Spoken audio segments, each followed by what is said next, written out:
साथियों नमस्कार। एक ही ऑनलाइन क्लास में आपका हार्दिक स्वागत है। मैं अजय सर आप लोगों के बीच साथियों टीजीटी पीजीटी आर्ट यानी कला से संबंधित साथियों महत्वपूर्ण वीडियो पे प्रश्न लेके आया हूँ। जो आज का वीडियो है साथियों, जो वीडियो आपको शाम को मिलता है, तो सभी दोस्तों से गुड इवनिंग साथियों, या सत श्री अकाल, नमस्कार, बहुत बहुत धन्यवाद साथियों। तो ये जो शाम का वीडियो है जो आपको लगभग 6 से 7 बजे के बीच में मिलता है, जिसमें हम 20 क्वेश्चन देखते हैं। कितने क्वेश्चन देखते हैं साथियों? तो 20 क्वेश्चन महत्वपूर्ण देखते हैं साथियों। 20 क्वेश्चन जो एग्जाम की दृष्टि से 2022 बहुत ही मोस्ट होता है साथियों। और उसके बाद आपका हो ये जो टेस्ट सीरीज होता है, आज का होगा 36। कितना होगा साथियों? तो 36 टेस्ट सीरीज होगा साथियों। तो इसके पहले जो टेस्ट सीरीज जो भाई बहन नहीं देखे हैं मित्र, तो जाके प्ले स्टोर से देख सकते हैं। तो वीडियो अब प्रश्न अच्छा लगे तो वीडियो को आप प्यारा सा लाइक करेंगे साथियों वीडियो को, और अधिक से अधिक दोस्तों के पास शेयर करेंगे। नए जो व्यूवर्स हैं जो अभी तक चैनल को नहीं सब्सक्राइब, वो चैनल को जरूर सब्सक्राइब कर लें और बेल आइकन की घंटी दबा लें, ताकि हर नोटिफिकेशन आप तक अपडेट होता रहे, पहुंचता रहे। तो चलते हैं साथियों, विलंब न करते हुए आज का सेशन स्टार्ट करते हैं। तो आज का जो सेशन में जो सबसे पहला प्रश्न आपके स्क्रीन पे दिखाई दे रहा है साथियों, वो है चट्टान काटकर बनाया गया द्रौपदी रथ कहाँ है? क्या कह रहा है? चट्टान काटकर, चट्टान यानी पत्थर पहाड़ न, काट कर द्रौपदी रथ न कहाँ बनाया गया है? चट्टान काटकर द्रौपदी जो रथ है एक कहाँ बनाया गया है? तो एलोरा में, पुरी में, हम्पी में या महाबलीपुरम में? तो चट्टान काटकर साथियों द्रौपदी रथ कहाँ बनाया गया है? तो राइट आंसर इसमें क्या होगा? पहला प्रश्न का आगाज आपका हो गया है साथियों, जिसमें 20 क्वेश्चन आपका महत्वपूर्ण है। तो राइट आंसर आपका यहाँ पे डी हो जाएगा, महाबलीपुरम में। कहाँ बनाया गया था साथियों? महाबलीपुरम में। यहाँ पे जो मंदिर बनाने की शैली थी साथियों, वो पत्थर को काट कर ही बनाया जाता था द्रौपदी रथ मंदिर। ये महाबलीपुरम है। तो महाबलीपुरम कहाँ पर पड़ेगा आपका? तमिलनाडु राज्य में। कहाँ पड़ेगा? तमिलनाडु राज्य में न। कांचीपुरम जनपद हो जाएगा, तमिलनाडु राज्य हो जाएगा न। तमिलनाडु क्या हो जाएगा? राज्य हो जाएगा। और कांचीपुरम क्या हो जाएगा? जनपद हो जाएगा कांचीपुरम में। यहाँ पे कुल मंदिर 5 बनाए गए। कितने मंदिर बनाए गए साथ? यहाँ पे 5 मंदिर बनाए गए, जो 5 पांडवों से संबंधित है, तथा एक द्रौपदी मंदिर भी है। 5 पांडव संबंधित मंदिर है और एक द्रौपदी मंदिर है। यहाँ पे देखा जाए तो भगवान गणेश से भी संबंधित एक मंदिर मिला है। भगवान गणेश से भी संबंधित यहाँ पे मंदिर मिला हुआ है। अगले प्रश्न पर बढ़ते हैं हम। मोबाइल टाइप का आविष्कार कब हुआ? ना सेकंड क्वेश्चन कर रहा है कि मोबाइल टाइप का आविष्कार कब हुआ? 1450 एडी में, 1480 एडी में, 1550 एडी में या 1560 एडी में? तो मोबाइल टाइप का आविष्कार साथियों कब हुआ? तो टीजीटी परीक्षा 2013 में यह प्रश्न पूछा जा चुका है ना। तो कब हुआ था साथियों मोबाइल टाइप का आविष्कार? तो 1450 एडी में। कब हुआ था? 1450 एडी में। जोहानसन गुटेनबर्ग ने 1450 एडी मोबाइल टाइप का सिद्धांत पर एक यांत्रिक मोबाइल टाइप प्रिंट प्रेस खोला था। क्या खोला था? प्रिंटिंग प्रेस था, खोजे थे साथियों, इसी की खोज किए थे कौन? जोहानसन गुटेनबर्ग 1450 एडी में। मोबाइल टाइप प्रिंटिंग में चित्रकला के इतिहास को नई बुलंदी भी मानव द्वारा सभ्यता का विकास द्वारा प्रदान किया गया, एक महत्वपूर्ण योगदान भी माना जाता है साथियों। तो जोहानसन गुटेनबर्ग द्वारा खोला गया था कब? 1450 में। अगला है न्यूटन में प्रकाश, क्या करा है? न्यूटन ने प्रकाश के 7 रंगों को वैज्ञानिक चक्र में कब प्रस्तुत किया? ना न्यूटन, आइजैक न्यूटन जो थे 7 रंगों को वैज्ञानिक चक्र में कब प्रस्तुत किया? 1660 में, 1560 में, 1680 में या 1960 में? तो 3 नंबर का क्वेश्चन है। तो 3 नंबर पे यहाँ पे देखिए राइट आंसर क्या बनेगा साथी यहाँ पे? तो आपका यहाँ पे जो राइट आंसर बनेगा ये हो जाएगा 1660 में न। वैज्ञानिक न्यूटन ने 1660 में प्रकाश के 7 रंगों में न, जिसमें 7 रंग बैगनी हो जाता है, नीला हो जाता है न। 7 रंग याद कर रखना, तो आपको जैसे बैगनी, नीला न, हरा, पीला, नारंगी, लाल न, ये इस प्रकार के को तो 7 रखते हैं, जिसे आप बैनी आप पिनाला भी कह सकते हैं। क्या कह सकते हैं? बैनी न, बैनी आह, क्या है? बैनी आह पिनाला ये फार्मूला है, सूत्र आप याद रखेंगे, बहुत काम का है साथियों। तो सूर्य में जो 7 रंग होते हैं उन 7 रंगों से सम्मिलित है। तो कभी कभी पूछ लेता है कि जो सूर्य में 7 रंग, इंद्रधनुष में 7 रंग मिलते हैं तो उन्हें क्रम से सेट करने के लिए बोलता है ना। तो उनका क्रम यह होगा बैगनी, आ पीला। अगर ये सूत्र आप याद रखेंगे तो ब से बैगनी, नी से नीला, आ से आसमानी, ह से हरा, पी से पीला, ना से नारंगी और ला से लाल। तो बैगनी, आ पीला। और एक शार्ट फार्मूला होता है कि सबसे पहले अगर बैगनी रहे और लास्ट में लाल रहे तो वही क्रम आपका सही हो जाता है ना। तो कभी इसकी खोज किए थे 1660 में न्यूटन न्यूटन के द्वारा 7 रंग का प्रकाश में बताया गया था। अगला है आपका आधुनिक लेड पेंसिल। क्या करा, आधुनिक लेड पेंसिल के आविष्कारक कौन है? H.L. फेबर हैं, विसर एंड न्यूटन है, न्यूटन एंड जे कांटे हैं। 4 नंबर का क्वेश्चन है ना। तो कौन हो जाएंगे आधुनिक लेड पेंसिल के आविष्कारक, कौन हो जाएंगे साथियों? तो यहाँ पे राइट आंसर आपका क्या बनेगा साथियों? तो यहाँ पे आधुनिक जो लेड पेंसिल था इसके आविष्कारक आपके हो जाएंगे एन जे कांटे। कौन हो जाएंगे? एन जे कांटे। पेंसिल शब्द जो है लैटिन भाषा के न पेंसिलस से बना हुआ है, जिसका अर्थ होता है छोटी पूंछ। क्या होता है साथियों? जिसका अर्थ होता है छोटी पूंछ। ये पेंसिल शब्द जो लैटिन भाषा के पेंसिलस शब्द से बना, जिसका अर्थ होता है छोटी पूंछ। यह ग्रीक मध्य युग में लिखने के लिए छोटी स्याही के ब्रश के रूप में प्रयोग होता था। आधुनिक लेड पेंसिल का आविष्कार फ्रांसीसी रसायन शास्त्री निकोलस जैक्स कांटे ने किया है। किसने किया है साथी? इनका पूरा नाम जो है एन जे कांटे का पूरा नाम क्या है? निकोलस जैक्स कांटे इनका पूरा नाम है। क्या नाम है? निकोलस जैक्स कांटे ने ही किया था।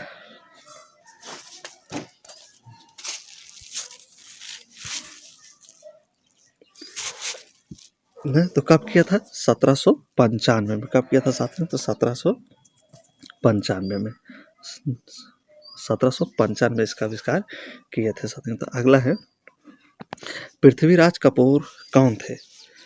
क्या कह रहा है कि पृथ्वीराज कपूर कौन थे? नेता थे, व्यापारी थे, आर्किटेक्ट थे या अभिनेता थे? तो 5 नंबर देखिए तो पृथ्वीराज कपूर कौन थे साथियों? तो पृथ्वीराज कपूर जो थे इनमें से क्या बन जाएंगे? वो एक अभिनेता थे। अगर देखा जाए तो इनका जो संबंध क्या था? अभिनेता के रूप में था। पृथ्वीराज कपूर अभिनेता थे। इनका जो जन्म हुआ था साथियों 3 नवंबर 1906 को हुआ था। 3 क्या था? नवंबर था 1906 को इनका जन्म हुआ था।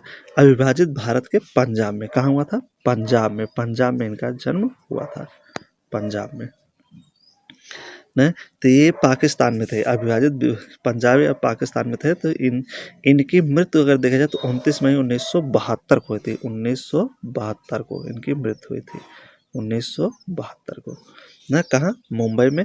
कैसे? कैंसर, इनको कैंसर हो गया था, मुंबई में मर गए थे, इनको कैंसर हो गया था साथियों ना।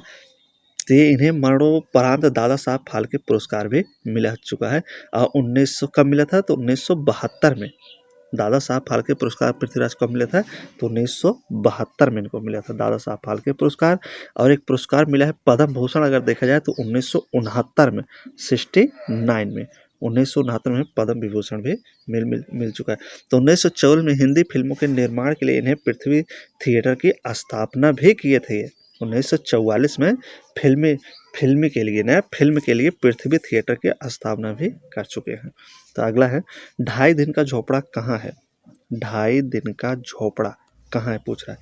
अजमेर में, अहमदाबाद में, उदयपुर में या जोधपुर में न। तो 2.5 दिन का झोपड़ा साथियों कहाँ है?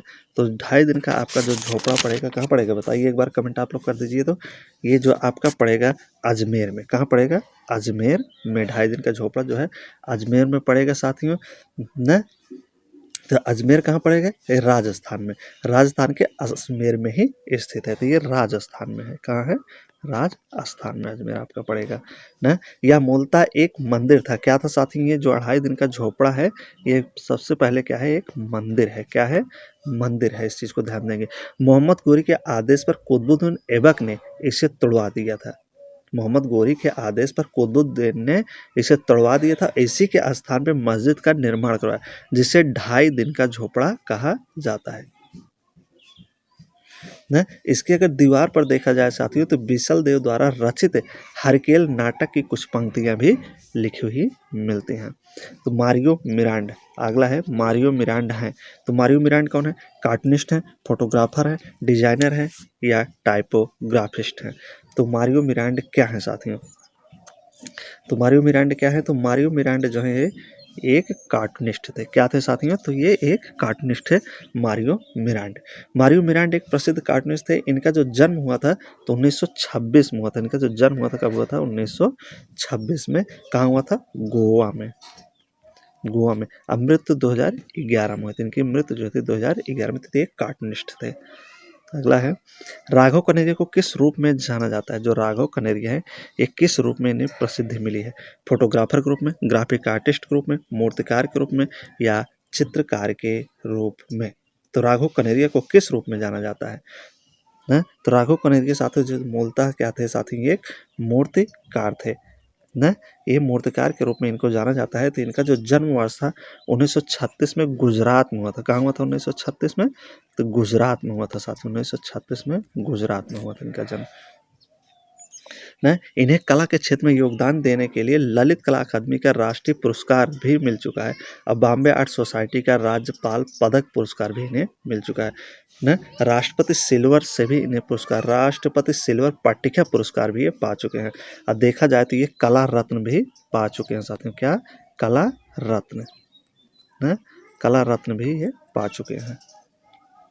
तो जाने माने थे साथियों राघव कनेरिया न। तो कई पुरस्कार ये पा चुके हैं। तो कला रत्न भी पा चुके हैं, इसे आप ध्यान देना है। अगला है आपका यक्का यादगिरी राव कौन है?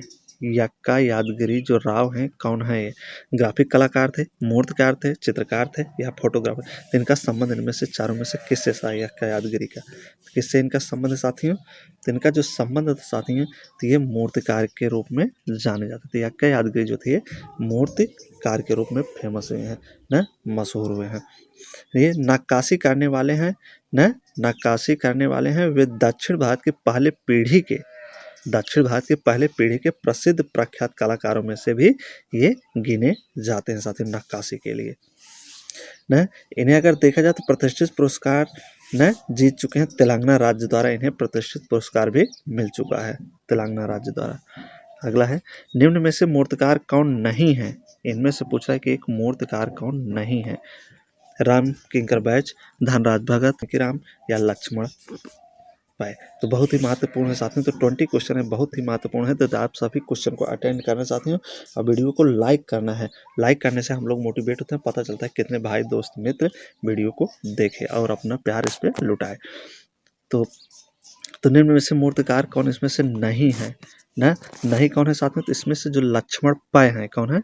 लक्ष्मण पै जो है ये मूर्तिकार नहीं है साथियों न। लक्ष्मण पै जो है एक चित्रकार थे। क्या थे साथी? तो ये चित्रकार के रूप में ये जाने जाते थे। क्या थे? ये चित्रकार थे न। पै ने अपने चित्रों में भारत की अलंकृत शैली को आधुनिकता का रंग देकर एक नई शैली में सृजन किया था साथियों।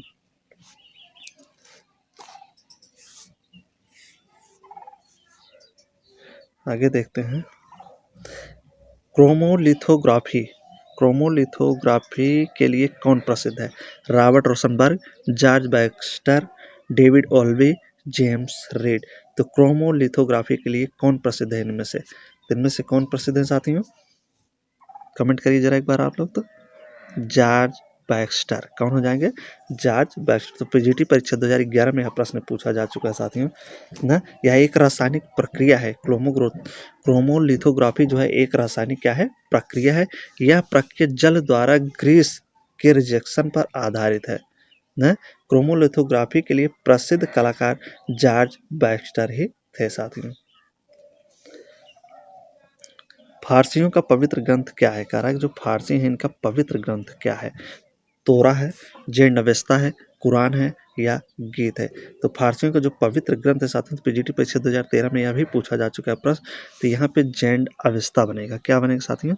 तो जैन अवस्था है। फारसियों के जो धार्मिक ग्रंथ है ये जैन अवस्था है न। अग्नि की उपासना की जाती थी। फारसी धर्म में क्या होती है? अग्नि की क्या करते थे? ये उपासना करते थे अग्नि की न। फारसी धर्म संस्थापक जरतुस्त्र थे। कौन थे? जरतुस्त्र। फारसी धर्म के जो संस्थापक थे उनका क्या नाम था? जरतुस्त्र थे फारसी धर्म के संस्थापक। अगला है प्रसिद्ध मूर्ति शिल्प अपोलो एंड डेफनी के मूर्तिकार कौन है? वर्णिनी है, दोनोटेल्लो है, मैसिचियो है या पालो उचल्लो है? तो प्रसिद्ध मूर्ति शिल्प अपोलो एंड डेफनी के चित्रकार पूछ रहा है कौन है साथियों। तो इसके चित्रकार कौन हो जाएंगे आपके साथियों? तो यहाँ बर्णिनी कौन हो जाएगा साथियों? तो बर्णिनी। अपोलो एंड डेफनी किसकी मूर्ति है? तो ये बर्णिनी की क्या थी? ये मूर्ति थी। प्रसिद्ध मूर्ति शिल्प अपोलो अगर डेफनी के मूर्तिकार जियान लोरेंजो बर्णिनी है। पूरा नाम इनका क्या हो जाएगा? जियान लोरेंजो बर्णिनी। इनका जन्म 12 दिसंबर 1598 को नेपाल से यानी इटली में हुआ था। कहाँ हुआ था साथियों? तो 12 दिसंबर का दिन था ना, 12 दिसंबर का दिन 1500 क्या था? 98। कहाँ? इटली में। याद रखेंगे आप, इटली में इनका जन्म हुआ था ना, बर्णिनी का जन्म ना। इनकी मृत्यु अगर देखा जाए तो 28 नवंबर 1680 को हो गई थी। इनकी जो मृत्यु थी साथियों तो 28 नवंबर का दिन था ना, 28 नवंबर 1680 को इनकी मृत्यु हुई थी। अगला है आपका निम्नलिखित में से कौन हंगेरियन आर्ट क्रिटिक थे? निम्नलिखित में से कौन हंगेरियन आर्ट क्रिटिक थे? इसमें से देखिए तो हंगेरियन आर्ट क्रिटिक कौन है? चार्ल्स कोरिया हैं, चार्ल्स फेब्री हैं, निकोलस रोरिक हैं, फेरी कंजस्की हैं। हंगेरियन आर्ट क्रिटिक कौन है? तो इसमें से आर्ट क्रिटिक जो है साथ में चार्ल्स फेब्री हो जाएंगे। कौन हो जाएंगे? चार्ल्स फेब्री ना। Hungarian art critic Charles Fabri Louis Fabri थे ना। चार्ल्स लुइस फेब्री, पूरा नाम इनका क्या है? चार्ल्स लुइस फेब्री थे। नैसर्गिक रूप से वह भारत के नागरिक थे। अगर देखा जाए तो नैसर्गिक रूप से ये भारत के क्या थे? नागरिक थे, परंतु इनका जो जन्म हुआ था हंगरी में हुआ था। इनका जो जन्म हुआ था साथियों कहाँ हुआ था? हंगरी में हुआ था। यह कला आलोचक के रूप में भी प्रसिद्ध थे। किसके रूप में? कला आलोचक के रूप में। अगला है आपका जूट माध्यम से मूर्तिकला के प्रयोग कौन करता था? जूट माध्यम से मूर्तियों को कौन बनाता था? जूट माध्यम से न, तो जूट माध्यम से जिसमें आप देखेंगे सतली न, सुतली हो गया, रस्सी हो गया, डोरी से जूट माध्यम से तरह मूर्तियाँ कौन बनाते थे? तो मृणाली मुखर्जी, मीरा मुखर्जी, गोगी सरोजपाल या अंजलि इला मेनन। तो जूट माध्यम से मूर्ति कला का प्रयोग कौन करता था इनमें से? न, तो कौन करते साथियों? तो मृणाली मुखर्जी जो थी ये जूट के माध्यम से मूर्ति बनाते थे न। जिनमें किसका चीज़ का प्रयोग करते थे साथियों? इसमें सुतली हो जाता था न, डोरी हो जाता था। इन सब को मिलाकर क्या करते थे? मूर्तियों का निर्माण करते थे। तो इनका जो जन्म था साथियों तो 1949 में मुंबई में हुआ था। इनका जन्म जो है मृणाली मुखर्जी का 1949 में मुंबई में हुआ था। कहाँ हुआ था? मुंबई। आप याद रखेंगे मुंबई में हुआ था। इनके पिता विनोद बिहारी मुखर्जी थे। इनके पिता का नाम क्या था? विनोद बिहारी मुखर्जी थे, जो एक कलाकार भी थे। इनके पिता भी एक कलाकार थे। उन्हें से क्या तो मृणाली मुखर्जी ने मूर्ति कला के लिए ब्रिटिश काउंसिलिंग से भी छात्रवृत्ति पा चुकी हैं। कब? 1971 में ब्रिटिश सरकार द्वारा इन्हें स्कॉलरशिप छात्रवृत्ति मिल चुकी है। विनोद बिहारी मुखर्जी की ये लड़की थी। अगला है सैंड आर्टिस्ट के रूप में कौन जाना जाता है? सैंड आर्टिस्ट के रूप में कौन जाना जाता है? J M S Mani, Sudarshan Patnaik, Dilip Tambli, Thakur and Dhagra. तो सैंड आर्टिस्ट के रूप में किसे जाना जाता है साथियों? तो इसमें जो सुदर्शन पटनायक हैं इन्हीं को सैंड आर्टिस्ट के रूप में जाना जाता था। सुदर्शन पटनायक जो थे उड़ीसा के प्रसिद्ध रेत कलाकार थे। कहाँ के थे साथियों? थे उड़ीसा के थे। कहाँ के थे ना? तो उड़ीसा के। ये उड़ीसा के क्या थे? प्रसिद्ध रेत कलाकार थे। क्या थे? रेत कलाकार, यानी रेत में कलाकारी करते थे साथियों, तो इसलिए इन्हें सैंड आर्टिस्ट कहा जाता है उड़ीसा में ना। 2014 में पद्म श्री ये पा चुके हैं। तो 2014 में इन्हें क्या मिला था? 2014 में इन्हें पद्म श्री मिला हुआ है ना। अक्टूबर 2021 में इन्होंने 12 सब्जियों को, कितने सब्जियों को? 12 सब्जियों को मिलाकर रेत से माँ दुर्गा की तस्वीर भी बनाई है। तो 12 सब्जी साथियों मिलाकर और रेत मिलाकर ना माँ दुर्गा की ये क्या बनाए थे? एक तस्वीर बनाए थे साथियों। कब? 2021 में। आगे देखते हैं कन्हेरी गुफा कहाँ है? ये आपकी जो कन्हेरी गुफा है साथियों तो ये कहाँ है ना? तो कन्हेरी गुफा कहाँ है? मद्रास में, मुंबई में, त्रिवेंद्रम में या भुवनेश्वर में? तो ये कहाँ पड़ेगा आपका कन्हेरी गुफा? तो मुंबई में पड़ेगा। कहाँ पड़ेगा? मुंबई में ना। महाराष्ट्र मुंबई के बोरीवली में पड़ेगा। कहाँ पड़ेगा साथियों? तो बोरीवली में, बोरीवली महाराष्ट्र में संजय गांधी राष्ट्रीय उद्यान के परिसर में यह स्थित है। संजय गांधी राष्ट्रीय उद्यान परिषद में ही यह कन्हेरी गुफा स्थित है। यह गुफा जो है बौद्ध धर्म से संबंधित, किससे संबंधित साथी कन्हेरी गुफा? तो बौद्ध धर्म से, याद रखेंगे ना। और संजय गांधी राष्ट्रीय उद्यान में ये है, संजय गांधी आप याद रखेंगे, संजय गांधी राष्ट्रीय उद्यान में। अगला है वस्तु विधा और सृजन के देवता कौन है? वस्तु विधा और सृजन के देवता कौन है? विष्णु है, इंद्र है, विश्वकर्मा है या गणेश है? तो कौन हो जाएंगे साथियों? तो अग्नि न वस्तु विधा और सृजन के देवता, तो इसमें जो आपके होंगे विश्वकर्मा भगवान ना। ये तो जो महल वहल का निर्माण कर देता, आप सीरियल में भी देखे हैं। तो वस्तु विधा सृजन के देवता विश्वकर्मा जी हैं। अगला है आपका शयन मुद्रा में सर्वाधिक मूर्तियां किसकी मिलती हैं? शयन मुद्रा में लेटी हुई या सोते हुए, विष्णु की, गणेश की, ब्रह्मा की या शिव की? तो शयन मुद्रा में सबसे ज़्यादा जो मूर्तियां मिलती है साथियों, तो वो विष्णु भगवान की मिलती है, जो क्षीर सागर में लेटे हुए हैं ना। तो 2013-2018 में यह प्रश्न पूछा जा चुका है आरपीएससी प्रवक्ता परीक्षा में साथियों, विष्णु की। अगला है और आज का आखिरी और लास्ट क्वेश्चन है निमातनामा पांडुलिपि किस विषय से संबंधित है? ये जो निमातनामा है, पांडुलिपि है, इस किस विषय से इसका संबंध? प्रेम दृश्य से, युद्ध दृश्य से, पाक कला संबंधी वस्तुओं से या दरबारी दृश्य से? तो निमातनामा का जो संबंध है साथियों, ये पाक कला संबंधी वस्तुओं से संबंधित है। यह एक पांडुलिपि है जो मालवा के सुल्तान गयासुद्दीन खिलजी के काल में लिखी गई थी ना। एक क्या था? एक पाक कला संबंधी है, ग्रंथ है और पांडुलिपि है, ये सुल्तान गयासुद्दीन खिलजी के काल में लिखा गया। यह पांडुलिपि इंडियन ऑफिस लाइब्रेरी लंदन में संग्रहित है। कहाँ रखी गई साथियों? तो इंडियन ऑफिस लाइब्रेरी लंदन में संग्रहित है। अगर यह देखा जाए पांडुलिपि जो है तो ईरानी कला से भी प्रभावित है ना। तो भोजन से संबंधित यह ग्रंथ है, पांडुलिपि ईरानी कला में भी प्रभावित है। तो ये साथ ही आज के मोस्ट इंपॉर्टेंट क्वेश्चन। उम्मीद है कि सारे प्रश्न वीडियो आप लोगों को अच्छे लगेंगे। तो वीडियो अच्छा लगा तो प्रश्न को आप लाइक और सब्सक्राइब जरूर करेंगे, अधिक से अधिक मित्रों में शेयर करेंगे साथियों। धन्यवाद साथियों। वीडियो